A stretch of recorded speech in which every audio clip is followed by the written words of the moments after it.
Money is the talk of Washington this week, specifically funding to provide more aid for Israel and Ukraine. On Monday, National Security Advisor Jake Sullivan said we're running out of money and we're nearly out of time. And yesterday, President Biden and the Senate weighed in.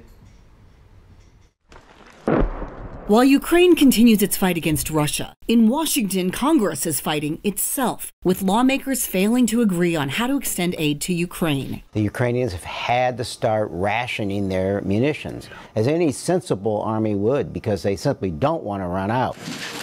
$111 billion Congress already sent Ukraine is nearly gone. The Biden administration proposes sending about another $60 billion to Ukraine and $46 billion more to Israel, Taiwan, and operations at the U.S. southern border. We can't let Putin win. President Biden backed the bill hours before a procedural Senate vote, criticizing the Republicans expected to sink it. History's going to judge harshly those who turn their back on freedom's cause. The question that we should be asking is, why does Joe Biden not want to secure the border? A Homeland Security official says authorities encountered more than 10,000 migrants along the U.S. southern border on Tuesday alone. Senate Republicans say no Ukraine-Israel aid without more focus on immigration policy. Look, I'm someone who's been a strong supporter of military aid for Ukraine, but we have to secure our own border. And by the way, a lot of Senate Democrats, you should ask them, are in agreement on this. They have a base problem that makes it difficult for Chuck Schumer to do anything on the border.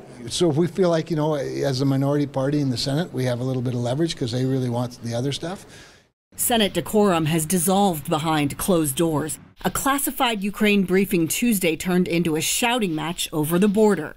Senators leave for the holidays late next week, meaning time to agree and act is running out along with funding. We should not go home for the holidays without passing this urgent supplemental funding bill that would sustain Ukraine's fight against Russian aggression, provide critically needed assistance to Israel, fund humanitarian relief for innocent civilians from Gaza to Ukraine to a dozen other countries, and support our partners and allies in the Indo-Pacific who are standing up to Chinese aggression. It's a big and broad package, and it also includes the single largest investment in border security.